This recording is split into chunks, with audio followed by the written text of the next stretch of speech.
ओ झोले कता आइने चोला बोकेर झोले चाहिँ नभन है पार्टीको कार्यक्रम छ त्यही भएर पार्टीको कार्यक्रममा त्यहाँ जानु आँटेको मिटिङमा के पार्टी के नापा तेरो पार्टीले आगो खाना झोले पुरानो पार्टीले धेरै गाली नगर है आमा सामा भन्दिन अनि फेरि पुरानो पार्टीले गरेको योगदान नभुल्नु अनि फेरि त्यसको लागि के योगदान गर्यो तेरो पार्टीले आधा छ के चाहिँ योगदान दिएन भन्नु न बरु माओवादीले राजा फालेर गणतन्त्र ल्यायो एमाले पानी जहाज र वृद्ध भत्ता घर घरै बाँट्यो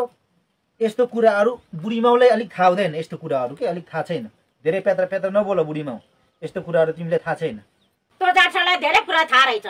माओवादीले होइन जनताले ल्याएको गणतन्त्र एमाले वृद्ध भत्ता बाँट्यो अरे त्यसको गोजीको पैसा हो हामीले कर तिरेको पैसा दिएको हो धेरै जान्ने हुन्छ जाटा म भन्दा धेरै जान्ने नबन बुढीमाउ मलाई भोक लाग्यो बरु भात पकाएको छ भने ल्याउ न यहाँ भात खाएर जानु पर्यो भोक लागिसक्यो मलाई के भात खान खोज्छस् केपी ओलीर प्रचण्डको गु खान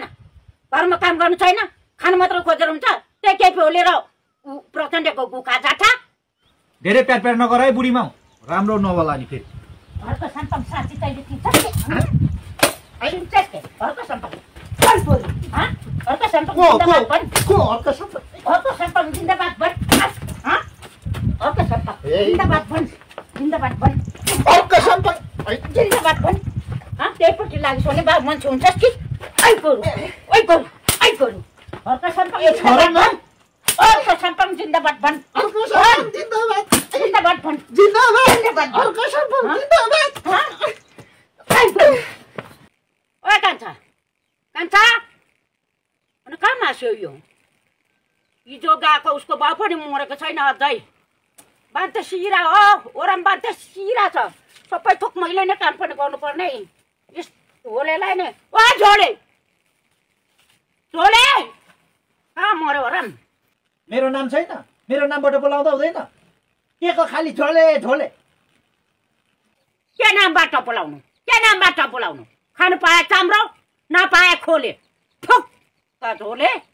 आफ्नै छोरालाई सोधाएको जस्तो व्यवहार नगर न आफ्नै छोरालाई सोधाएको जस्तो व्यवहार नगर गाउँ समाज छिमेकीले सुन्यो भने के भन्छन् दिमाग छैन तो झोलेको भन्दा धेरै छ मेरो दिमाग त्यही हुनाले मैले पुरानो पार्टी छोडिसकेँ त गु खाने झोलेले छोड्नु सकिनस् त ठोक झोले अनि तिम्रो चाहिँ पुरानो पार्टीले के बिगारेको छ र खाली पुरानो पार्टीको मात्र खण्डन गरेकै गर्छौ धेरै नगर भ्रष्टाचारीको चेला नत्र भए चुटा खाला मेरो हात त उठिन्जेल ठेला ए लु भो न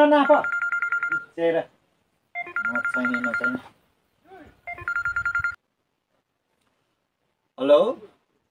सर नमस्कार है नमस्कार मैले ठ्याक्कै तपाईँले नै कल गर्नु पर्यो भनिराखेको थिएँ ठ्याक्कै कल गर्नुभएछ अनि के सर तपाईँले एउटा कुरा जानकारी गराउनु पर्यो भनेर नि सर यो भर्खर जन्मिएको यो श्रम संस्कृति पार्टी भन्ने यो हर्कुको यो भर्खर जन्मिएको छ नि त अनि यो खोटाङ जिल्लामा यही मङ्सिर 27 गते चाहिँ कार्यक्रम रहेछ अनि त्यो कार्यक्रममा आउँदै रहेछ त्यो हर्कु होइन अनि त्यसको कार्यक्रम चाहिँ जसरी भए पनि असफल बनाउनुको लागि भए पनि लाइन चाहिँ खोटाङ जिल्लामा पुरै काट्नु पर्यो है सर त्यो दिन चाहिँ आचै हेलो सर यहाँ यो बुढीमाउ यो ठट्टा गरिबस्छन् कि बेला बेला यहाँ रिस उठिसक्यो मलाई आथा गो फेरि अर्को सम्पनको लाइन काटाउने अरे तैँले अर्को सम्पनको लाइन काटाउने अरे फेरि भन् अर्को सम्पनको लाइन काटाउनु त पुरानो पार्टीमा अझै लाग्दैछस् ओ चोर पार्टीमा लाग्दैछस् अर्को सम्पनलाई त्यसो गर्छस् अरे फेरि भन् लाग्दैछस् अर्को सम्पनलाई त्यसो गर्छस् अरे फेरि भन् पुरा बुझ्दैनन् बुढी माउहरू कुरा बुझ्नु छैन अर्को सम्पनको पार्टी लाग भनेको थिएँ मैले अर्को सम्पनको पार्टी काम गरौँ भन्ने थाहा छैन अर्को सम्पनको जन्मेको पार्टीमा लाग्छस् अझै तोर पार्टीमै लाग्छस् यस्तो तोर पार्टीमा लाग्छस् त्यो अर्को सम्पनको पछि लाग भनेको त्यो अर्को सम्पकलाई लाइन काटाउँछस् अरे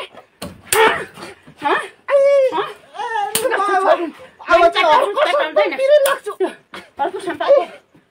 पछि लाग्छस् लाग्दैनस् त्यो चोर पार्टीमा लाग्छस् झोले सम्पत्तिको लाग्छ सर झोले